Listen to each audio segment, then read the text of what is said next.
ఓం నమః శివాయ. ఓం నమో నారాయణాయ. నరదృష్టి కర్మ నివారణ, సంచిత కర్మ, ప్రారబ్ధ కర్మ, ఆగమిక కర్మ, దగ్ధ నివారణ, తులాభార కాల భైరవాయ నమో నమః. ఓం దిగంబరాయ విద్మహే గజవాహనాయ ధీమహి తన్నో కపాలకాల భైరవ ప్రచోదయాతు. ఓం ఇంద్రాణీ శక్తిదేవ్యై నమోస్తుతే. హరి ఓం. మా ఛానల్కి స్వాగతం. చూస్తున్న వీక్షకులకు, ప్రేక్షకులకు, ప్రియ కాళ భైరవ భగవద్బంధులకి స్వాగతం పలుకుతూ, మమ్మల్ని ఎంతగానో ఆదరిస్తూ ఉండబడినటువంటి ప్రియ సోదర సోదరీమణులకు, సనాతన ధర్మ సంరక్షకులకు, వీక్షకులకు, జ్యోతిష్య అభిమానులకు అందరికీ స్వాగతం పలుకుతూ, అందరికీ జంధ్యాల పండుగ శుభాకాంక్షలు, రాఖీ పూర్ణిమ శుభాకాంక్షలు, రక్షాబంధన్ శుభాకాంక్షలు, అట్లనే కృష్ణ పరమాత్ముని కృష్ణాష్టమి జయంతి పండుగ శుభాకాంక్షలు. అందరినీ భగవంతుడు చల్లని చూపులతో చూసి అందరూ ధర్మ మార్గంగా ఉంటూ నిత్యము ప్రతిరోజు ఒక భగవద్గీత శ్లోకాన్ని చదివి తాత్పర్యం తెలుసుకొని మన జీవితాన్ని అనుసరించేటువంటి విధి విధానంలో జగద్గురు అయినటువంటి కృష్ణ పరమాత్ముని యొక్క ఆశీస్సులు అందరిపైన ఉండాలని కోరుకుంటూ, అందరూ ధర్మ మార్గంగా ఉంటూ ఆధ్యాత్మిక సేవలో ఉంటూ ఏ కష్టం వచ్చినా సుఖం వచ్చినా నారాయణ అని కానీ శ్రీకృష్ణ అని చెప్పి మనం తలిచిన వెంటనే భగవంతుడు మనతో ఉంటూ మనల్ని కష్టాలని తొలగిస్తూ ఐశ్వర్యానికి ఆనందానికి తోడునిచ్చే శక్తినిచ్చే శక్తి స్వరూపమే కృష్ణ పరమాత్ముడు. అందుకే కృష్ణ పరమాత్ముని నమ్మినటువంటి వారందరూ కూడా అలౌకిక ఆనందంతో జీవనాన్ని పొందారు అనేది మనకు చరిత్ర చెప్తుంది. అందుకే మనం అందరం కూడా బృందావనాన్ని దర్శిద్దాం, కృష్ణ పరమాత్ముని చెప్పినటువంటి గీత సారాంశాన్ని విందాం, ఆచరిద్దాం, భావితరాలలో అందరికీ ఆదర్శవంత జీవితాన్ని ఉండాలని కోరుకుందాం. మనము, మన కుటుంబము, మన పిల్లలకి కూడా గీతా సారాంశాన్ని తెలుసుకుందాం. జీవన విధానంలో ఎలాంటి విపత్తులు వచ్చినా, ఎలాంటి కష్టాలు వచ్చినా వాటిని ఎదుర్కొనే ధైర్యాన్ని ప్రసాదించమని భగవంతుని కోరుకుందాం. 16/8/2024 నుండి 31/8/2024 వరకు పుట్టినటువంటి వారందరికీ కూడా ముందస్తుగా జన్మదిన శుభాకాంక్షలు. గతంలో వివాహం చేసుకున్న వారికి వివాహ వార్షికోత్సవ శుభాకాంక్షలు. ద్వాదశ రాశుల్లో గ్రహ గమనాల్ని ఒకసారి పరిశీలన చేద్దాం. వృషభ రాశిలో కుజ భగవానుడు మరియు గురు సంచార స్థితి. 12 సంవత్సరముల తర్వాత వృషభ రాశిలో గురుమంగళ యోగంతో సంచార స్థితి ఉండడం. సింహరాశిలో 12 సంవత్సరాల తర్వాత రవి స్వక్షేత్రకంగా ఉంటూ బుధ శుక్ర కలయిక త్రిగ్రహ కూటమి సంచార స్థితి. కన్యరాశిలో కేతు సంచార స్థితి. కుంభరాశిలో 30 సంవత్సరముల తర్వాత శని భగవానుడు వక్రగమన సంచార స్థితి. మీనరాశిలో రాహు సంచార స్థితితో ద్వాదశ రాశుల్లో గ్రహ గమనాలు ఈ విధంగా ఉన్నాయి. మిథున రాశి వారికి వ్యయంలో గురుమంగళ యోగం 12 సంవత్సరం తర్వాత సంచారం చేయనప్పుడు ఎలాంటి ఫలితాలు ఉంటాయో ఈ వీడియోలో సవివరంగా సంపూర్ణంగా తెలుసుకుందాం. మిథున రాశిలో ఏ నక్షత్రాలు వస్తాయి అనగా మృగశిర నక్షత్రంలోని 3వ పాదం, 4వ పాదం, ఆర్ద్ర నక్షత్రంలోని 4 పాదాలు, పునర్వసు నక్షత్రంలోని 1, 2, 3 పాదములు కలిపితే మిథున రాశి. చాలామందికి పుట్టినటువంటి కాల సమయంలో డేటా ఆఫ్ బర్త్లు లేనటువంటి కారణం వలన పేరు యొక్క మొదటి అక్షరాన్ని అనుసరిస్తూ రాశిని తెలుసుకునే ప్రయత్నం చేద్దాం. కా, కీ, కు, ఖం, అజ్ఞ, ఛ, కే, కో, హ అక్షరాల వారందరూ కూడా మిథున రాశి జాతకులే. మిథున రాశి యొక్క అధిపతి బుధ భగవానుడు. వీరికి తృతీయంలో ఏడాది తర్వాత రవి భగవానుడు బుధాదిత్య రాజయోగంలో ఉండడం, అక్కడే శుక్రుడు కలిసి ఉండడం వలన ప్రభుత్వ ఉద్యోగం ప్రయత్నం చేసేవారికి చాలా మంచి కాలం. ఉద్యోగంలో ఉండబడిన వారికి ప్రమోషన్స్ రావడం, మీరు ఏ ప్రాంతం అయితే అనుకుంటారో ఆ ప్రాంతానికి ట్రాన్స్ఫర్ అవ్వడంలో మిథున రాశి వారికి సొంతం అని చెప్పి గమనించాలి. అర్ధాష్టమ కేతు. చిన్న చిన్న విషయాలకు ఆందోళన తగదు. ఏదైనా ఒకసారి ఆలోచించండి. తెలిస్తే మీ మనసు ఏది చెప్తే అది వినండి. అద్భుతమైన విజయం. కుదరలేదు, మీ క్షేమాన్ని గురించి ఎవరైతే ఆలోచిస్తారో లేకుంటే మీ యొక్క గాడ్ ఫాదర్ లాంటి వారితో చర్చించి మీరు ప్రారంభించగలిగినట్లయితే ఆనందం, ఐశ్వర్యం, అదృష్టం మిథున రాశి వారి సొంతం అని చెప్పి గమనించాలి. 30 సంవత్సరాల తర్వాత శని భగవానుడు కుంభరాశిలో వక్రగమన సంచార స్థితిలో ఉన్నప్పుడు భార్యాభర్తల మధ్య అన్యూన్యత, అద్భుతమైనటువంటి వ్యాపారాల్లో పెట్టుబడులు అందడం, వ్యాపారంలో ఉన్నత మైలురాయిలు దాటడం, గజ సన్మానాలు, అవార్డ్స్, రికార్డ్స్ మిథున రాశి వారికి సొంతం కాబోతున్నాయని చెప్పి గమనించాలి. అలాగే రాజస్థానంలో రాహు సంచారం చేయడము, వ్యయంలో కుజమంగళ యోగం 12 సంవత్సరాల తర్వాత ఉంటుంది. మీరు ధర్మబద్ధంగా ఉండండి, న్యాయంగా ఉండండి, ఆధ్యాత్మికంగా ఉండండి. విపరీతమైన భూయోగము, రాజ్య పట్టాభిషేకము, విదేశానము అన్నింటా కలిసి వచ్చే కాలము మిథున రాశి వారి సొంతం అని చెప్పి గమనించాలి. అలాగే సాఫ్ట్వేర్ ఉద్యోగస్తులు, హార్డ్వేరస్తులు, మార్కెటింగ్ వాళ్ళు, స్వయం వృత్తుల వాళ్ళు, హోటల్ వ్యాపారాలు, చేనేత కార్మికులు, సంపూర్ణ వ్యాపార సామ్రాజ్యంలో మరో మైలురాయి మిథున రాశి వారి సొంతం అని చెప్పి గమనించాలి. ముఖ్యమైనటువంటి పండగల గురించి క్లుప్తంగా, సవివరంగా, సంపూర్ణంగా తెలుసుకుందాం. 17వ తారీఖున శనివారం శని త్రయోదశి, 19వ తారీఖున రాఖీ పూర్ణిమ, జంధ్యాల పండగ అని చెప్పుకుంటూ ఉంటాం. అంటే ఈ భూమండలం అంతను కూడా శ్రావణ మాసం రాగానే లక్ష్మీదేవతల యొక్క పూజల చేత మనకు మొదటి శుక్రవారము, రెండవ శుక్రవారము, పూర్ణిమ, మూడవ శుక్రవారము, నాలుగో శుక్రవారం సందర్భంగా ప్రతి ఇంట అంగరంగ వైభోగంగా లక్ష్మీమాత పూజ చేసుకుంటూ ఉంటాం, వరలక్ష్మి పూజ చేసుకుంటూ ఉంటాం. కనుక సంవత్సరానికి ఒక్కరోజు వచ్చేటువంటి ఈ జంధ్యాల పండగ తల్లిని మించిన దైవము లేదు, గాయత్రి మంత్రాన్ని మించిన మంత్రము లేదని ఎలా చెప్పుకుంటామో అందరూ కూడా బ్రాహ్మణులు, వైశ్యులు, క్షత్రియులు, విశ్వకర్మలు, పద్మశాలిస్ అందరూ యజ్ఞోపవీతాన్ని మార్చుకొని సూర్య నమస్కారం చేసుకొని కనీసం 108 సార్లైనా గాయత్రి మంత్రాన్ని ఉచ్చరించడం వలన అమ్మవారి యొక్క ఆశీస్సులు అద్భుతమైన మనందరికీ శ్రీరామ రక్ష అని చెప్పి గమనించాలి. ప్రతి ఒక్క అబ్బాయి తోడబుట్టిన చెల్లెలి చేత రాఖీ బంధనం, రక్షాబంధనం కట్టించుకోవడం చేత మనకు శ్రీరామ రక్ష.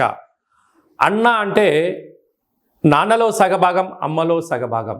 చెల్లి అంటే మన క్షేమాన్ని కోరుకునేటువంటి మనకు తల్లితో సమానమంటే అమ్మాయి.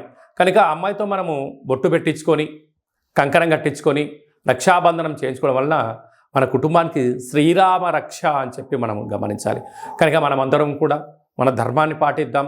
సకుటుంబ సపరివార సమేతంగా అన్నగారింటికి, వదిన గారింటికి ఆడపడుచులు వెళ్ళడం, అంటే ఆడపడుచు గారు బావగారింటికి ఈ అన్నగారు, మరదలు గారు వెళ్ళడం వలన సకుటుంబ సమేతంగా కుటుంబంలో అందరికీ నిత్యము మంచి మనస్సులు, సత్ప్రవర్తన, నిండు నూరేళ్ళ ఆయురారోగ్యాలు ప్రసాదించే శక్తి ఈ శ్రావణ పూర్ణిమకు ఉంటుందని చెప్పి గమనించాలి.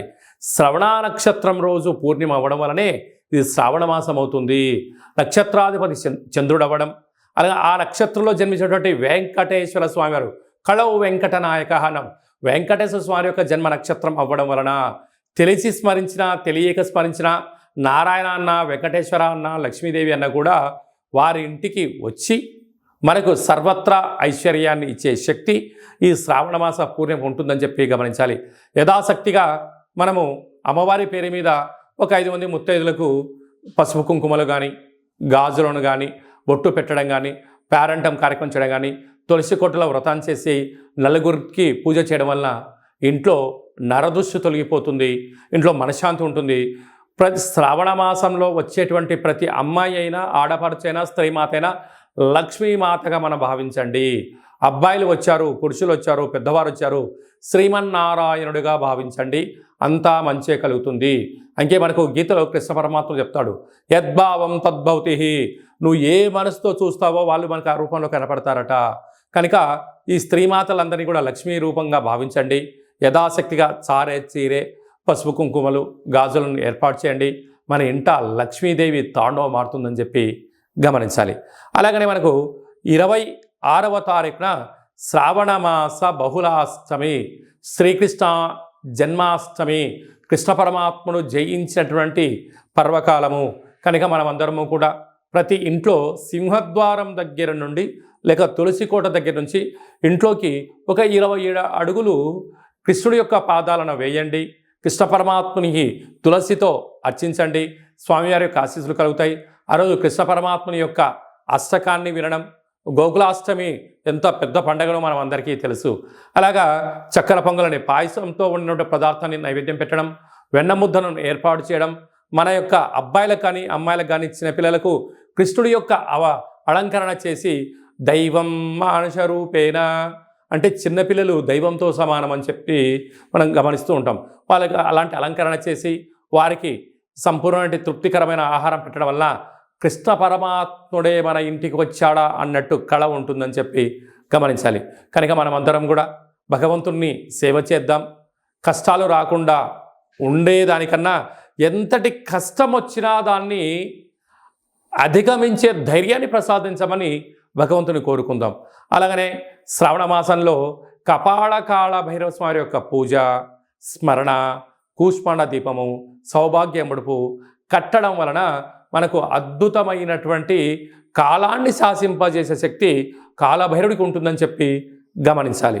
కనుక వీలైతే ఇంట్లో చేసుకోండి, కుదరలేదు ఈ కేంద్రమును సంప్రదించినట్లయితే మన యొక్క దేవాలయంలో శుద్ధాష్టమి, బహుళాష్టమి, పూర్ణిమ, అమావాస్య సందర్భంగా కాళభైరవ స్వామి వారికి అభిషేకము, అర్చన, హోమము, కూష్మాండ దీపము, సౌభాగ్య ముడుపు కట్టడం జరుగుతుంది.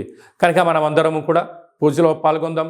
పూజ కార్యక్రమం అంతా కూడా మీకు వాట్సాప్ కాల్ ద్వారా ప్రత్యక్ష ప్రసారాన్ని కూడా చూపించడం జరుగుతుంది, గమనించగలగాలి. అలాగనే మనకు 31వ తారీఖున శనివారం శని త్రయోదశి పుష్యమి నక్షత్రం, 17వ తారీఖున 31వ తారీఖున శనివారం రోజు శని త్రయోదశి సంచారంలో ఉంది. అనగా పుష్యమి నక్షత్రము కర్కాటక రాశి, అష్టమ స్థాన శని సంచార స్థితి, అనురాధ నక్షత్రము వృశ్చిక రాశి అర్ధాష్టమ శని, ఉత్తరాభాద్ర నక్షత్రము మీనరాశికి ఏలనాటి శని. అంటే ఈ 3 రాసుల వారు, ఈ నక్షత్రాల వారు తప్పకుండా వారు ఎంత బరువైతే ఉంటారో అంత బరువు కలిగినటువంటి ఉప్పును తులాభారంగా చేసుకొని ఆ ఉప్పునంతను కూడా నీటిలో పోసి తులాభారం చేసినటువంటి నీటితో ఉప్పుతో శివుడికి పాశుపత ఆయుష్య రుద్రహోమం చేసుకోవడము అద్భుతమైన యోగము అని చెప్పి గమనించాలి. అలాగనే మనకు వెదరు కర్రలు ఉంటాయి, వెదరు కర్రలను కూడా తులాభారం చేసుకొని హోమంలో వేయడం. అలాగనే మరొక స్వరూపము శని స్వరూపము బొగ్గులు, ఆ బొగ్గులను కూడా తులాభారం చేసుకొని హోమంలో పొయ్యడం వలన అంటే సమర్పించడం వలన అంటే కష్టాలు దగ్ధమైపోతాయి, మృత్యు దోషాలు తొలగిపోతాయి, అపమృత్యు దోషాలు తొలగిపోతాయని చెప్పి గమనించాలి. అంటే భగవంతుడికి ఆ యొక్క శనైశ్వర స్వామి వారికి తైలాభిషేకం అన్నా లేదంటే ఆ నూనెను తులాభారం చేసుకొని హోమంలో వేయడం కానీ, దీపాన్ని వెలిగించడం కానీ, ఉప్పును తులాభారం చేసుకొని నీటిలో పోసి శివుడికి రుద్రాభిషేకం చేయడం కానీ, ఆ వెతరు కర్రలతో తులాభారం చేసి హోమంలో వేయడం కానీ, ఈ బొగ్గులను అంటే కష్టకాలంలో ఉన్నప్పుడు ఆ వ్యక్తి పిచ్చోడిలాగా ఇబ్బందిగానే పడుతూ ఉంటాడు. అలాంటి బొగ్గులను తులాభారం చేసి హోమంలో వేయడం వలన కష్టాలకు ఫుల్ స్టాప్ చెప్పి ఐశ్వర్యానికి స్వాగతం పలుకుతారని చెప్పి గమనించాలి. ఒక్క చిన్న విధి విధానాన్ని మీ యొక్క ప్రాంతంలో ఉండబడినటువంటి శివాలయంలో వెళ్ళి ఈ కార్యక్రమాన్ని చేసుకునే ప్రయత్నం చేయండి. ఈ యొక్క 3 నక్షత్రాలు శని నక్షత్రాలు శని ప్రభావ సంచార స్థితితో దోషంలో ఉన్నాయని చెప్పి గమనించాలి. అలా కుదరకపోతే ఈ కింది నెంబర్ సంప్రదించినట్లయితే మీకంతను కూడా ఈ కార్యక్రమాన్నంతా కూడా మీరు వస్తే మిమ్మల్ని కూర్చోబెట్టి తులాభారం చేయించి హోమంలో ఈ కార్యక్రమాలని పదార్థాలను సమర్పించడం జరుగుతుంది. రాలేనటువంటి వారికి వాట్సాప్ కాల్, వీడియో కాల్ ద్వారా తులాభారం చేయించి హోమం చేయించడం జరుగుతుంది. కనుక ఆసక్తి గల వారందరూ కూడా ఈ శనిని భగవంతుని యొక్క కృపా కటాక్ష వీక్షణ పొందడం కోసం ఒక చిరు ప్రయత్నంగా భావించండి. ఇంకనూ మనం విజయం సాధించగలగాలి అన్నట్లయితే ఈ యొక్క పాత్ర కంచు పాత్ర, ఈ యొక్క పాత్రలో మనకు 12 రాసులు అచ్చు వేయడం జరుగుతుంది. కనుక ఈ యొక్క పాత్రను ప్రతిరోజు మనం ఇంట్లో పూజా మందిరంలో పెట్టుకొని పూజ చేసిన తదనంతరము ఇలా ఒక్కసారి శబ్దం చేసినట్లయితే ఓం అనేటువంటి ఓంకార శబ్దం రావడం జరుగుతుంటుంది. ఈ యొక్క శబ్దాన్ని ఒకసారి చూడండి.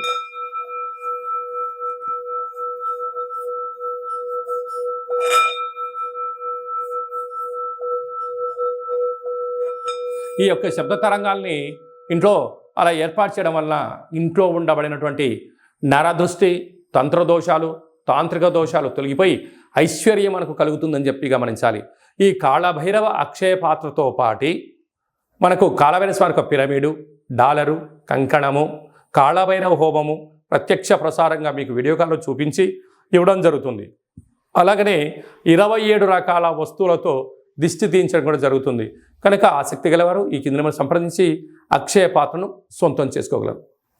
మీ వ్యక్తిగత జాతకం తెలుసుకోవాలనుకుంటున్నారా? మీ పేరు, పుట్టినటువంటి కాల సమయంలో తేదీ, నెల, సంవత్సరం, సమయం రాసి మీరు వాట్సాప్లో పంపించగలిగినట్లయితే 100 సంవత్సరాల జాతకాన్ని సంపూర్ణంగా సవివరంగా అచ్చ తెలుగులో రాసి పంపించడం జరుగుతుంది. మీరు పుట్టినప్పుడు గ్రహ గమనాలు ఎలా ఉన్నాయి, ప్రస్తుత కాలమాన ప్రకారంగా ఎలా ఉంటున్నాయి, భవిష్యత్తులో ఎలా ఉండబోతున్నాయో సవివరంగా కూడా మీకు తెలియజేయడం జరుగుతుంది. అలాగనే చాలామందికి డేట్ ఆఫ్ బర్త్లు లేనటువంటి వారికి మీ పేరు యొక్క మొదటి అక్షరాన్ని అనుసరిస్తూ ఆ రాశిని తెలియచేస్తూ రాశికి ఉండబడిన గ్రహ గమనాలను తెలియచేస్తూ కాళభైరవ ఉపాసన చేత రమణ శాస్త్రం ద్వారా భూత, భవిష్యత్, వర్తమానాన్ని తెలియజేయడం జరుగుతుంది. కనుక ఆసక్తి గలవారు ఈ కింది నెంబర్ని వాట్సాప్ కాల్ ద్వారా కానీ, ఆన్లైన్ ద్వారా కానీ, ప్రత్యక్ష ప్రసారంగా కానీ సంప్రదించి జ్యోతిష్య వివరాలు తెలుసుకొని జాతకంలో ఉండబడినటువంటి యోగాలను తెలుసుకొని ఆటంకాలను తొలగించుకొని జీవితంలో అద్భుతమైన బంగారు భవిష్యత్తు అందరికీ ప్రసాదించాలని మనసారా కోరుకుంటూ ఆశీర్వచనం. అలాగనే మీ అబ్బాయికి కానీ అమ్మాయికి కానీ ఎంత ప్రయత్నం చేసినా వివాహం అవ్వడం లేదా, జాతకంలో ఎలాంటి యోగాలు ఉన్నాయి, జాతకంలో ఎలాంటి ఇబ్బందులు ఉన్నాయో తెలుసుకుందాం. వచ్చేటువంటి జాతకానికి మన అబ్బాయికి మన అమ్మాయి జాతకంలో వారిద్దరి కలిపిన గణాలు, గుణాలు, పాదాలు ఎలా ఉంటున్నాయో సవివరంగా తెలియచేస్తూ వివాహ తదనంతరం వారికి ఎన్ని యోగాలు ఉన్నాయి, ఎలాంటి సంతాన యోగం ఉంది, ఎలాంటి వ్యాపార యోగాలు ఉన్నాయి కూడా మనం ముందుగానే తెలుసుకునే ప్రయత్నం చేద్దాం. గతంలో వివాహమైన దంపతులు తరచుగా గొడవ పడుతున్నారా? ఎంత చెప్పినా, తల్లిదండ్రులు చెప్పినా పిల్లలు వినే పరిస్థితి లేదా? ఏకో నారాయణ అనే పరిస్థితి ఉంటుందా? కనుక భార్యాభర్తలు ఎందుకు అలా అనుకుంటున్నారు? జాతకంలో దోషమా, గ్రహ సంచార స్థితిలో అనుకూలం లేకపోవడమా ఉంటుంది. కనుక వారిద్దరి యొక్క పేర్లను, గోత్రనామాలను, వారి యొక్క జాతకాలు పంపించినట్లయితే చూసి వాళ్ళిద్దరూ పార్వతీ పరమేశ్వరులు ఎలా కలిసి ఉంటున్నారో అలా కలిసి ఉండే ఆధ్యాత్మికమైన సలహా సూచన ఇవ్వడం జరుగుతుంది. కనుక మనం అందరం కూడా కష్టాలను తొలగించుకుందాం, ఐశ్వర్యానికి స్వాగతం పలుకుదాం. అందరికీ మరొక్కసారి కాళభైరవ స్వామి యొక్క ఆశీస్సులు, శుభాకాంక్షలు. అందరికీ శుభం, జయం, లాభం జరగాలని కోరుకుంటూ ఆశీర్వచనం. ఓం శతమానం భవతి శతాయు పురుష సతేంద్రియ ఆయుష్యేవేంద్రియే ప్రతిష్టతి. ధనం ధాన్యం బహుపుత్రలాభం శత సంవత్సరం దీర్ఘమాయు. సర్వే జనా సుఖినో భవంతు, లోకా సమస్తా సుఖినో భవంతు. సర్వం శ్రీకృష్ణార్పణమస్తు. హరి ఓం. ఈ వీడియో మీకు నచ్చినట్టయితే లైక్ చేయండి, షేర్ చేయండి, మా ఛానల్ని సబ్స్క్రైబ్ చేసుకోండి. అందరికన్నా మీ వ్యక్తిగత జాతకాన్ని మీరు ముందే తెలుసుకోవాలనుకుంటున్నారా? అందరికన్నా విజయ పరంపర మీ ఒక్కరికే కావాలనుకుంటున్నారా? అందరికన్నా ఐశ్వర్యాన్ని, ఆనందాన్ని సంపాదించేటువంటి ఆధ్యాత్మిక సలహాలు అందరికన్నా ముందే మీరు వినాలనుకుంటున్నారా? అయితే గంట సింబల్ ప్రెస్ చేయండి, అలానే బటన్ కూడా తెలియచేయండి. వారందరికీ ఆధ్యాత్మికమైనటువంటి వీడియోని షేర్ చేసి భగవంతుడి యొక్క ఆశీస్సులు పొందగలరు.